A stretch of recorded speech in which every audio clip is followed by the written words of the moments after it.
Welcome to the 199th episode of the Reading and Writing Podcast. I'm your host, Jeff Rutherford.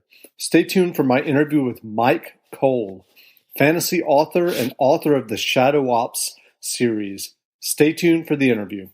Hello, it's Paul Kemp, host of the App Guide podcast. Let me tell you about a tool that I'm involved with. It's called ILS, stands for I Love Your Stories, and it's a tool to help creative writers get out of the habit of writer's block. Now, don't just take my word for it. Bloomberg and The Next Web have both written about this, and a lot of people are giving us awesome feedback. This is on Twitter. Jack says, I love the idea of what you've built. I can't wait to actually jump in. As a struggling writer, I really do need this. Heath Armstrong, a podcaster, says, dude, I love ILS. So go and check out ILS.com, ILYS.com. And if you go to /PH, you'll get a 50% discount as a listener to this podcast, even though it's free for the first 3,000 words. So thank you very much for listening. That's ILS.com, and go and start writing something awesome today.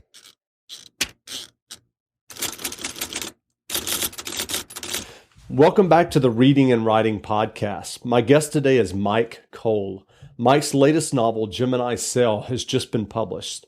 Gemini Cell is the fourth book in Cole's Shadow Ops series of novels that also include Shadow Ops Control Point, Shadow Ops Breach Zone, and Shadow Ops Fortress Frontier. Myke Cole, welcome to the podcast. Hey, thanks for having me.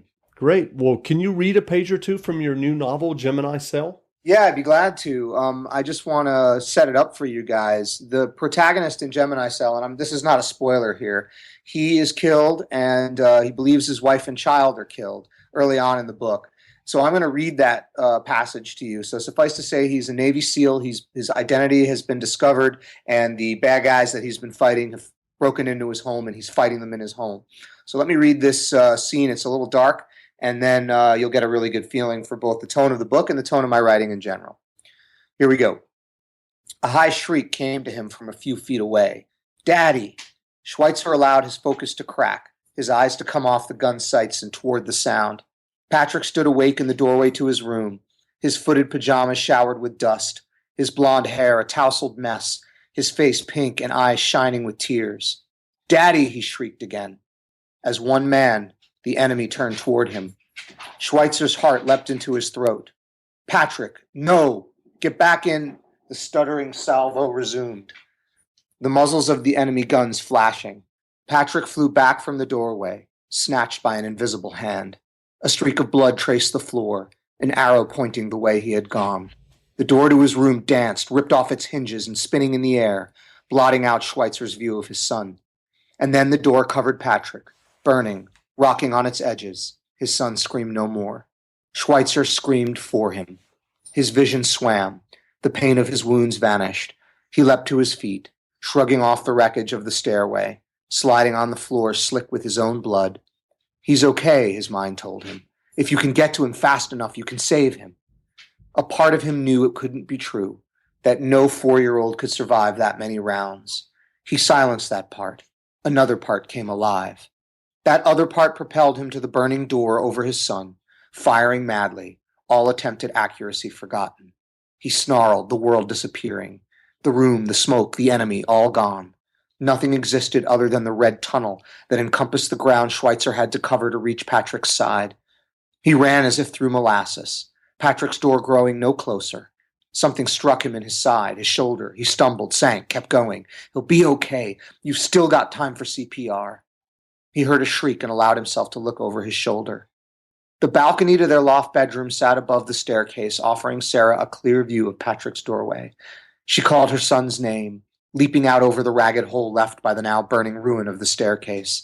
The guns moved toward the ceiling, spitting rounds into the recessed can lights, showering all with plaster dust, sparks and shattered glass. Sarah plummeted, slamming into one of the enemy. Something bright and metal flashed in her hand. Schweitzer blinked and realized it was the heavy hook-bladed knife she used to cut canvas. The lacquered wooden handle was probably 2 inches long, the blade scarcely longer.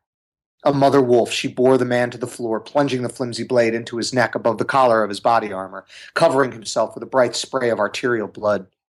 Oh, baby, I knew you wouldn't stay still. The man writhed away from her. His finger clamped on the trigger, the gun uselessly spitting rounds into the ceiling. Sarah screamed and stabbed him again and again. He shuddered beneath her. Her target dispatched, she looked up, eyes lighting on Patrick's door, not seeing Schweitzer before it. She got to her feet, began to run for her son.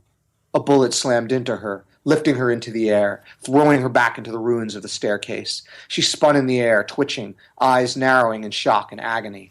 Blood misted the air as Sarah disappeared, vanishing into the burning splinters, her body limp. For the first time in his life, Schweitzer was frozen in the midst of battle, the corpse of his wife before him, the corpse of his child behind him. Which way to turn? No way. There was no way. They're not okay. They're not okay. They're not okay. The image of the refrigerated container of corpses flashed in his mind, but this time Patrick and Sarah's still blue-lipped bodies lay on the steel racks. A lot of corpses in one day, huh? More hammer blows, this time in his gut. Schweitzer took a few steps backward, tried to hitch a breath. Couldn't. The red tunnel turned gray, narrowed. He couldn't see Sarah. He tried to turn to Patrick's door, couldn't move. He looked down. His chest was smeared with blood, the skin blistered, dotted with splinters. Below it, he could make out the jagged yellow-white protrusion of his sternum, hovering over the gap that had once been his abdomen. The curve of his rib cage held the ribbons of his abdominal muscles, hanging in flaps over the dark recesses of his gut, laid open by what must have been a considerable volume of fire. Long gray-blue ropes had uncoiled from inside, draping down to his knees. He watched numb as they slid further. Sarah! Sarah, I'm hurt! His mouth worked. He felt something warm and sticky sliding down the corner. The tunnel narrowed further, his vision blurring, the edges of what little he could see going indistinct. He didn't have time for this. He had to get to Patrick, but he couldn't move. One of the enemies stepped into his field of vision. He was still splattered with his comrades' brains, the last of the original 4 who'd come in. He stepped close to Schweitzer, intimately close, eyes slits of rage. Schweitzer could smell the sour stink of his breath through his balaclava. He was a coffee drinker. Smoker, too. We knocked on the right door, asshole, the man said. Schweitzer could feel the cold firmness of a gun barrel shoved underneath his chin. He tried to punch the man, smack the gun down, fight, anything. He couldn't move. Sarah! Bang. Great. Thanks. Unfortunately, I have 2 German shepherds I'm house sitting for, dog sitting for, that were not cooperating. Okay. I had to retrieve a bone from one of them in the midst of it. Not a problem. But that gives you a good feeling of sort of the combat intensity. And the story of Gemini Cell is a reanimated Schweitzer, the man you just watched die, trying to get back or find out what happened to his wife and son. That's great. I was actually just going to ask you if someone hasn't heard about Gemini Cell yet, how would you describe your new novel? Well, this is the thing, is that the original Shadow Ops trilogy I would describe as if Harry Potter joined the Navy SEALs instead of going off to Hogwarts. It's, the military, very, very authentic, very, very tactical level military stories that have magic in them. But Gemini Cell is actually designed specifically to be, it's a prequel. It takes place many years before Control Point. And while it's set in the same universe, it's designed to be a new entry point for readers. So you don't have to have read anything else I've written to get in, to start with me here. That's great. Well, do you remember the initial idea or impetus for Gemini Cell? Sure. It's funny. It's the only time this has ever happened to me. I was running in Prospect Park. And someone had made a joke to me years ago about a zombie seal. Of course, they meant a seal, like the animal, in a circus. And I don't, weird thoughts will run into your mind when you're working out and you're trying to distract yourself from how bad it sucks. So I was having a tough run and I was thinking, zombie seal, zombie seal. And of course, my brain did the dance from the animal seal to Navy SEAL. Mm-hmm. And it's never happened to me before. The entire book came into my mind in 30 seconds. And I wish that would happen with every novel. Of course, there was a lot of work to be done after that to get it to an actual readable, cogent story. But the idea came full formed based on an offhand comment someone had made while I was running. That's great. So did you write it down once you got back home? Yeah, of course. I'm an uber architect when I write. A lot of people I know are pantsers versus plotters. They sort of sit down and let the story evolve organically. But I plan and architect and usually have like a 100-page outline before I start writing anything in a novel. So yes, and there were many, many months of outlining and refining and getting inputs on that structure before I started writing. Great. Well, I know you have a military background yourself, and you've done 3 tours in Iraq, and you've worked as a security contractor. I'm curious, while you were serving in the military, were you writing at that point, or did you know you wanted to be a writer? Yeah, oh no, I've known I wanted to be a writer since I was little. Yeah, I absolutely was writing. In fact, I remember Peter V. Brett, who is a fantastic fantasy author and my best friend. His Demon Cycle series on Del Rey. If your readers or listeners haven't read it, I just can't recommend it enough. And I'm not just saying that because we're close. I was emailing him these long, long emails because a lot of what I did in Iraq is sometimes waiting around for ops to go off. And so I would email him, and we would be emailing back and forth about the novel. And then I would go home or go to my hooch. And in the I would maybe have 3 hours to sleep, and I'd wind up using an hour of that or even an hour and a half of that, and sometimes all of that in working on the edits that we were proposing back and forth. And at that point, were you working on your first novel? Yeah, it was my fourth novel, but it was my first novel that got published. At the time, it was called Latent, but it later became Control Point. So tell me about those first 3. What was that? Just a process to get to the fourth one that was publishable? I mean, this is the thing: yes, I had to learn, and I will say this: one of my big challenges in life is that I rush, and that I have a tough time, locking in and doing it right. And when you don't do it right, you have to do it twice. I think that if I had been more focused on, instead of trying to write short stories or trying to go to conventions or trying to market myself, on just learning the craft of writing a great novel, that I would have gotten my first book deal sooner. But, so I wound up writing, 2 books that have the kernel of something good in them, but, basically had to be thrown away and will never be revived. And then I wrote the very first book I ever wrote, which was Latent. And that I wound up rewriting so completely that I consider it a different book. That is the book that became Control Point that sold. Gotcha. Well, I know that you've written very honestly on your blog about post-traumatic stress disorder, and you've also written about PTSD in your fiction. Mm-hmm. For civilians who may be listening without a military background, is there a core message about PTSD that you would like to convey?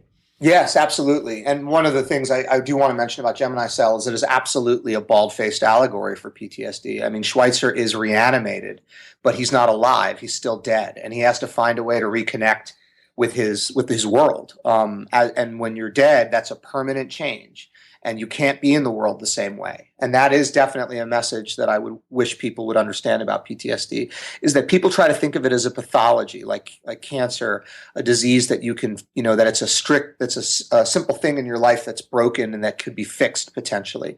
But I don't believe it's like that. I think that PTSD is a permanent shift in worldview. It's a change in perspective. It's the way you are in the world is different, and it's different forever.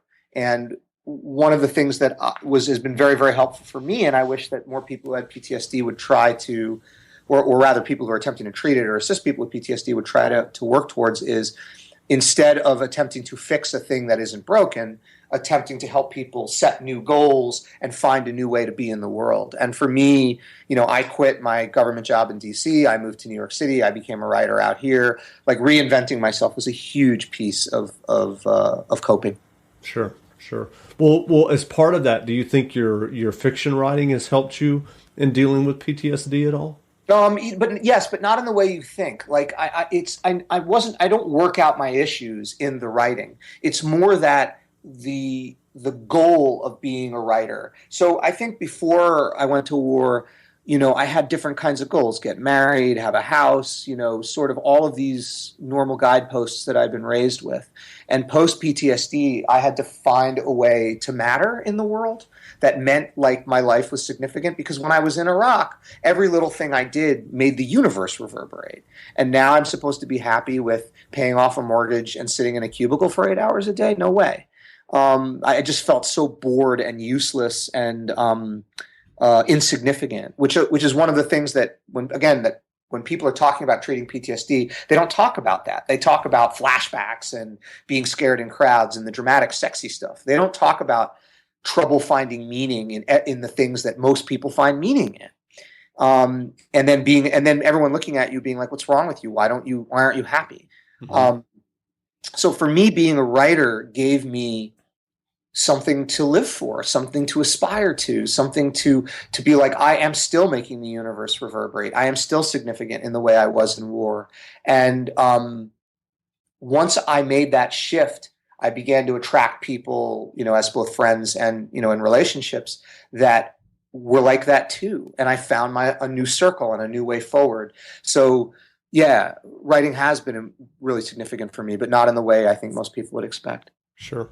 And what you just described, I mean, is that kind of the adrenaline rush of that, most jobs and most careers are not going to have the adrenaline rush if you're preparing for an op in Iraq and everything that goes with that?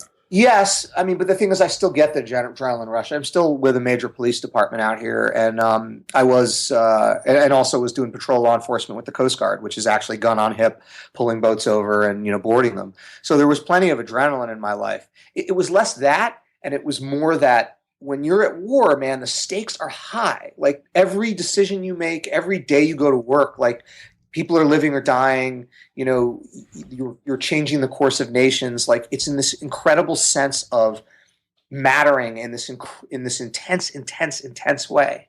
And then you go back and, you didn't put your cover sheet on your TPS report, and you're like, are you freaking kidding me? Really? I'll never forget. I came back from Iraq and I threw out all my clothes because they were all full of camel spider and camel cricket eggs. I came home and I had clothes here, but I don't know. I guess I already knew early on I wanted to reinvent myself. So I went to go buy clothes, and I went to this clothing store and I told the attendant, the guys working there, look, you do this for a living. I don't know anything about fashion. I have this much money to spend. I'm going to go in the fitting room, hand me stuff, and I'm going to put it on. I'm going to come out and you're going to tell me if I look good. And then I'll buy it. And he was fretting over the fit of a t-shirt, like really getting into it, and which is really impressive because he took his job seriously. And I was standing there looking at him, and I had this incredible feeling of loneliness and isolation and thinking, really? Like, really? How the t-shirt fits? That's important. And then my celebratory dinner when I got back, my fiance at the time, who split because every time I came back from Iraq, I was a lot less fun. She took me out to this restaurant, and it was like a super fancy restaurant, and they had like butter flights, and this guy, the waiter, is talking about the correct butter pairings with the right kind of bread, and I'm standing there like, man, like, like you don't have something to do that, like this is a thing you actually are putting time into thinking about, and then hating myself for judging him because like he's just doing his job, Right. and doing it well.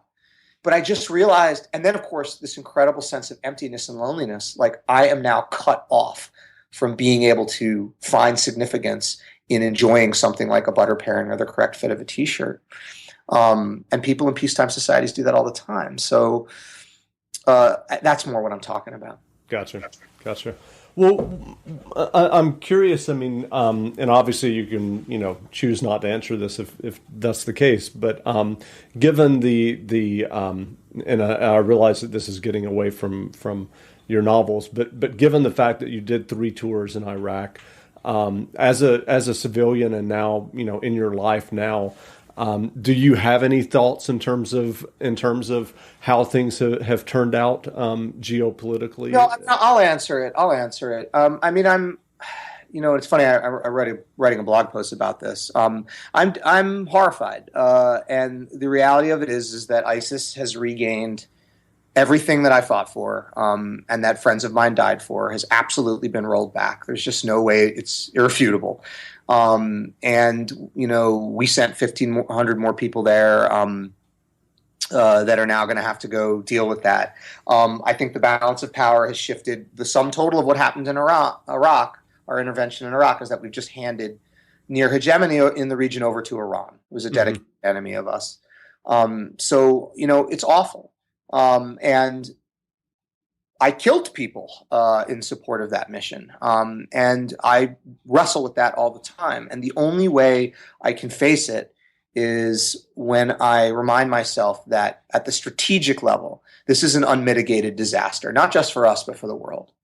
But at the tactical level, I saved people's lives. And I put people in the dirt that would burn, set girls on fire for learning to read. Right.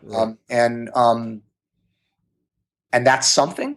Look, I don't really believe in heaven, but if I did, I would definitely have some answering to do when I got there on the other side. I've tried very, very hard to, in my police work and in my work with the Coast Guard and in the way I'm in the world to, that scene at the end of Saving Private Ryan, when Tom Hanks's character is shot at, bleeding out, and he turns to Private Ryan, played by Matt Damon, and says, "Earn this."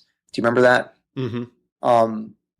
I try to earn it. I try to earn my air, and try to make right on those things. But when I'm being honest, I know I never can.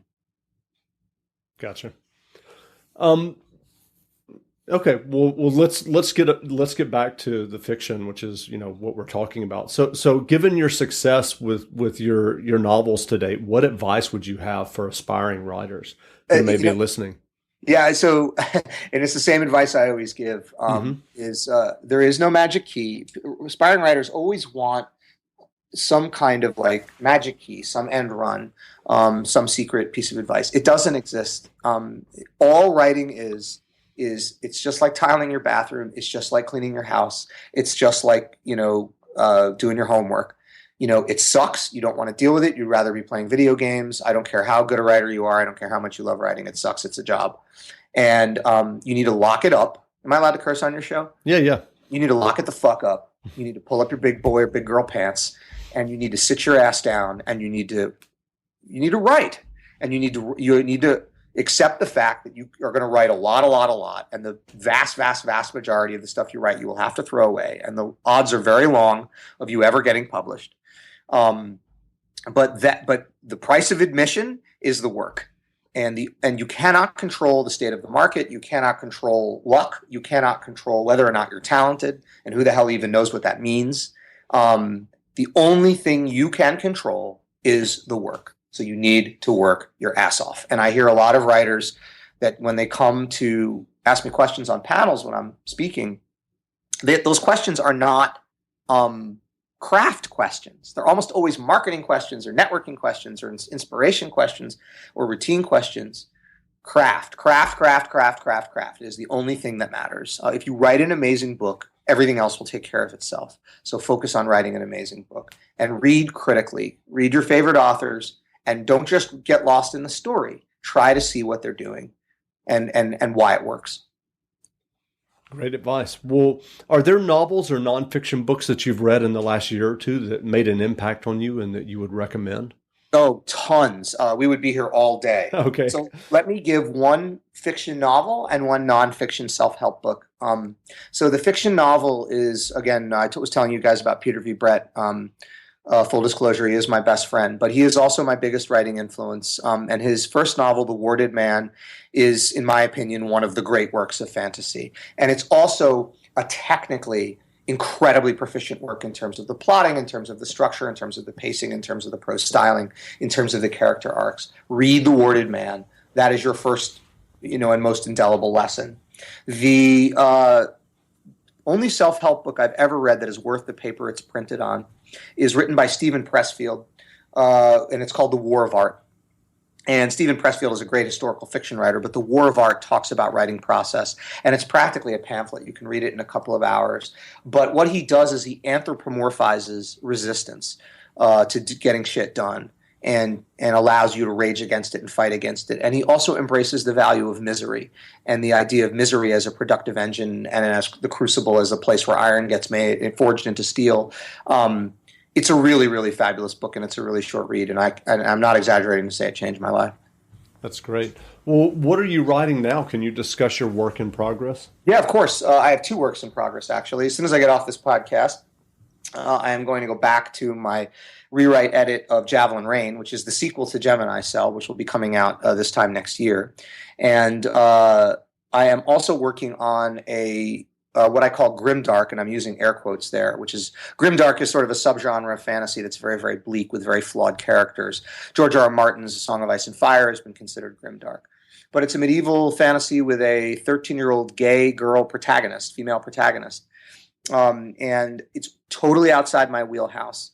And I'm really excited about it because I've always tried to push the envelope and make each one of my books different from the last. And I'm really, it's very important to me to prove to myself that I'm a writer with a capital W. I don't just do military stuff, and that what success I've enjoyed is not a gimmick based on military authenticity and really has to do with the quality of my writing.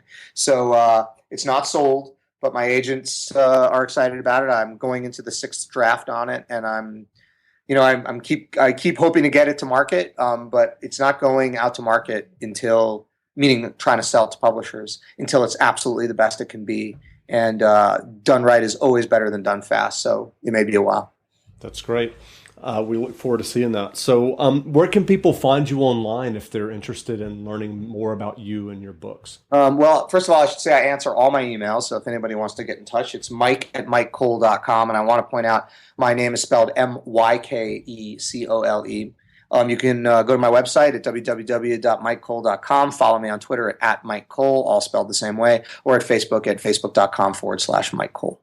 Great. Well, again, I've been speaking with Myke Cole. His latest novel, Gemini Cell, has just been published. It's in bookstores now, or you can grab the ebook. So do that. And Myke, thanks for doing this interview. Yeah, thanks for having me. Yeah, sure.